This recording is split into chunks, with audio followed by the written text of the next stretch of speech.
The Dark Knight faces off against the Man of Steel in Batman v Superman: Dawn of Justice.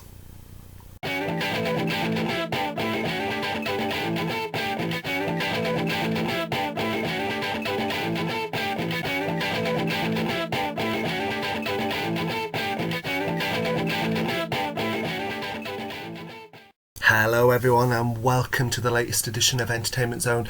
I'm Ben Almaden and I'm here today for my review of Batman v Superman: Dawn of Justice. So I saw the film yesterday, Saturday the 26th of March at the Trafford Centre, Manchester in IMAX 3D. And what's really interesting me is how mixed the reviews are on this film. For me, I get the impression DC is building a very different universe to Marvel, and I think a lot of people have gone in there expecting a light-hearted, almost comedic, fun romp like Marvel films. And whilst I'm a Marvel fanboy through and through, I love the Marvel films, DC's doing something very different. It's dark, brooding, serious, and I love that. I really love what they're doing. I have enjoyed the film. And I'm going to tell you why I enjoyed the film. Firstly, it's such a well-cast film. Henry Cavill returns as Superman, and Henry, along with director Zack Snyder, did in Man of Steel what I thought would never be possible for me, which was enjoy the character of Superman. I've never really been a fan, because he's this all-powerful guy who can do everything, but in Man of Steel, and especially this film, they kind of really humanise Superman, and I enjoyed that a lot. Gal Gadot was amazing as Wonder Woman. She was freaking awesome. I loved that Diana Prince was in the movie a lot, especially before she was revealed to be Wonder Woman, for those who didn't already know. But she really nailed the role, both as Diana and Wonder Woman. But hats off to Jeremy Irons as well. Very different take to like Michael Caine and Michael Gough. But I just thought he was amazing. He was a very intelligent, quick-witted Alfred. He was very cynical of Bruce, but still always stood by him. I love Jeremy Irons anyway. He's my favourite Disney villain too, Scar. But he was great as Alfred. But for me, the film was stolen by Ben Affleck as Batman. When they first announced Ben, I was like, oh God, Ben Affleck's going to be Batman, as I'm sure many of you were. When I saw Gone Girl, I was like, okay, this guy could do a great job as Batman, and in this film, he really has just nailed it. It felt like it comes straight out of both the comic books and Batman the Animated Series. He plays a very, very good version of Bruce Wayne, but his Batman is just so cool too. He's brutal, he's savage. This Batman's been around for 20 years, he says. He's been doing this a long time now. He's maybe starting to get a bit cynical and world-weary, but he's still tough as nails. He stands by his morals. But he was so kick-ass, and for me, Ben Affleck really stole the film. Now, talking about the cast, we also have Jesse Eisenberg in the film as Lex Luthor. Now, I thought he played the role well. However, I felt like he was playing the Joker more than Lex Luthor. I can't say his acting was bad in this film. He played the character well. He was menacing, calculating, and quite unhinged. And this was a very, very different take on Lex than any we've seen before.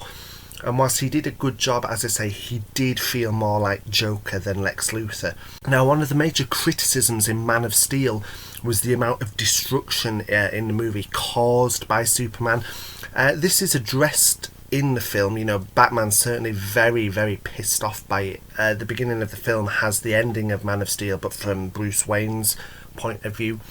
And obviously the effects of that movie is what's causing the debate about Superman in this film.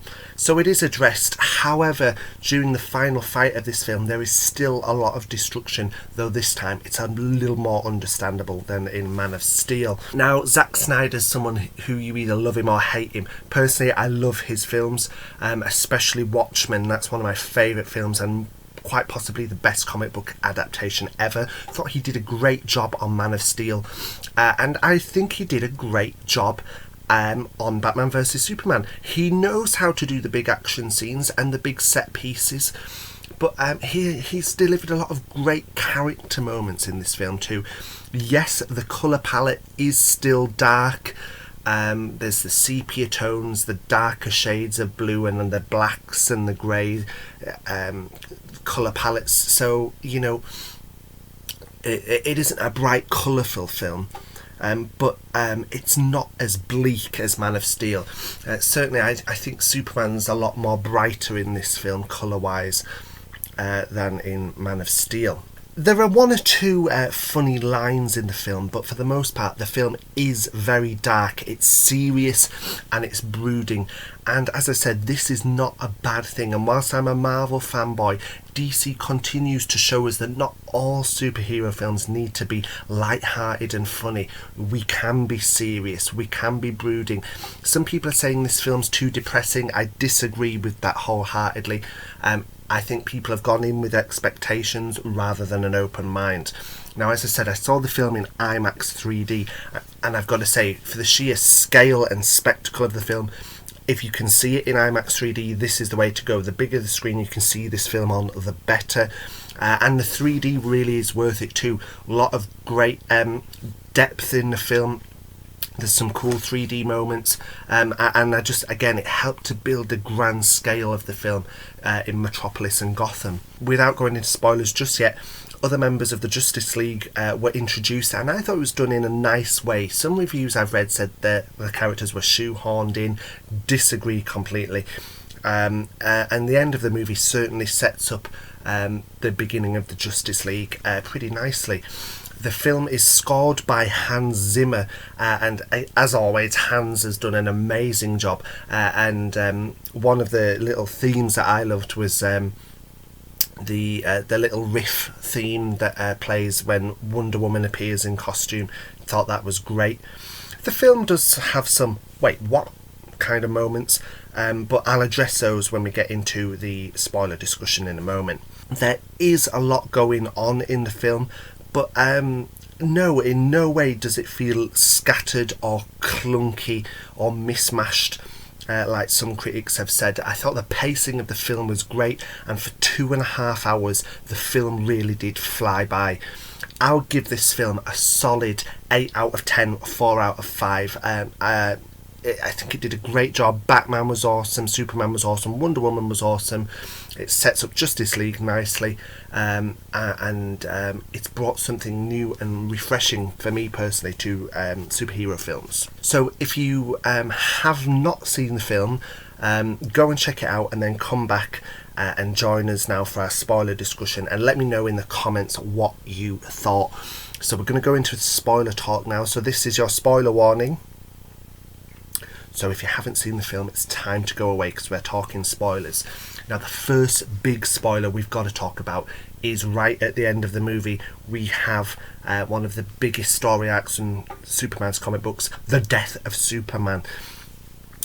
Some people are saying, how can they, kill Superman off in this film, especially in the sequel to Man of Steel. It's his second film, but you need to pay attention to the film. It completed the story arc. Originally, both Lex and Batman wanted Superman dead, and by the end of the film, this has happened. He ultimately did die. However, it took the death of Superman for the human race to realise that actually they need him in the world. Metropolis needs him, Gotham needs him, the world needs him. And I know the film was originally going to be released earlier, then later, and then it was brought to March, but could it be a coincidence that they settled on Easter weekend? Because obviously Superman's a Jesus-like figure, and obviously he dies, and it's hinted he's going to return from the dead.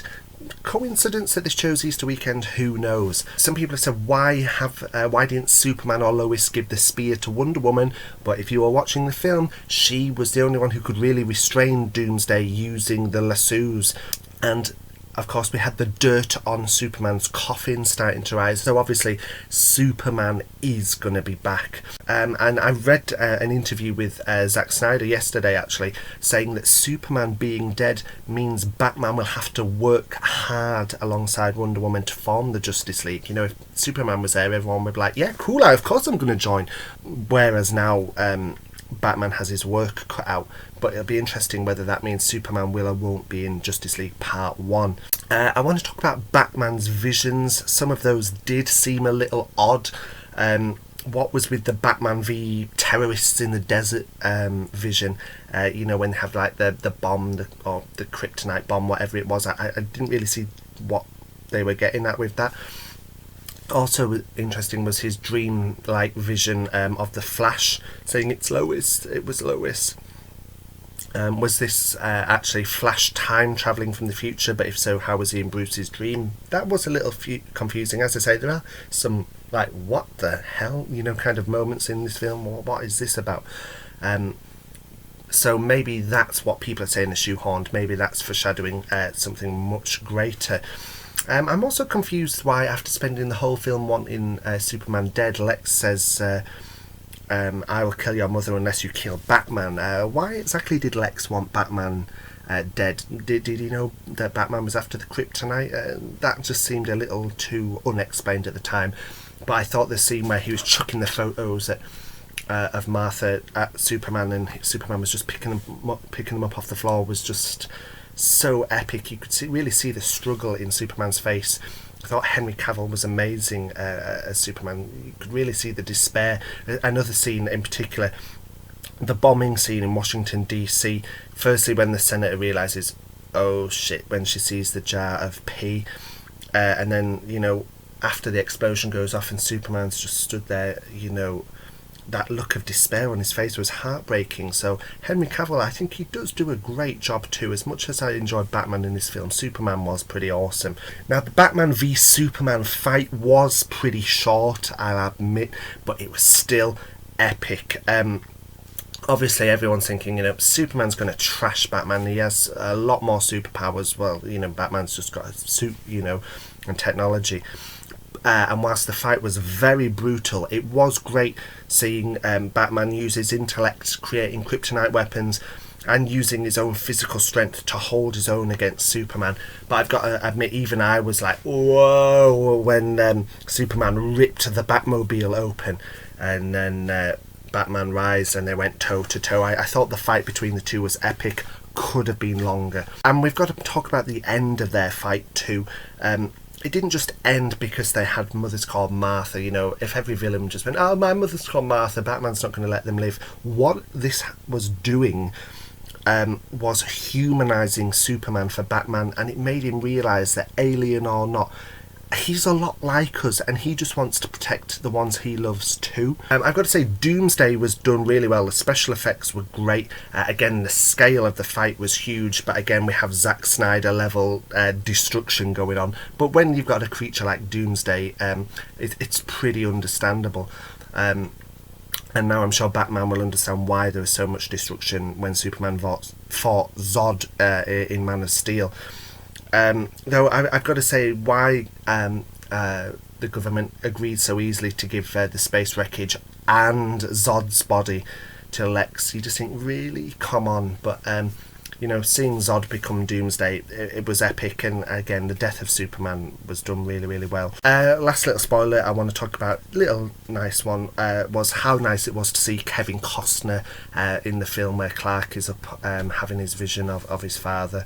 The scene did feel slightly out of place, I've got to admit, for me, but you know, it's always a treat seeing Kevin Costner on film, and it was a nice moment for Clark and his father. So that's my thoughts on Batman v Superman. If you've seen the film, let me know. Obviously, this film is dividing a lot of people. What's interesting is that the professional critics are the ones slating it, while the general audience, I'm hearing a lot of good things. A lot of friends of mine are enjoying it too, both die-hard comic book fans like myself and regular just film-going audiences. So let me know what you thought in film. What did you love about it? What did you hate about it? How do you feel about where DC currently stands with its cinematic universe? And what are your hopes going forward with Suicide Squad, Justice League, and of course, we've got the other solo films coming up. Again, just want to say how cool it was seeing the other Justice League members in the film. Just want to mention that, especially Jason Momoa as Aquaman. His little scene was cool. But Flash, Cyborg, they all appeared in Batman v Superman very briefly. Thought it was done nicely. Obviously they're coming, so yes, let me know all your thoughts on all things DC Cinematic Universe.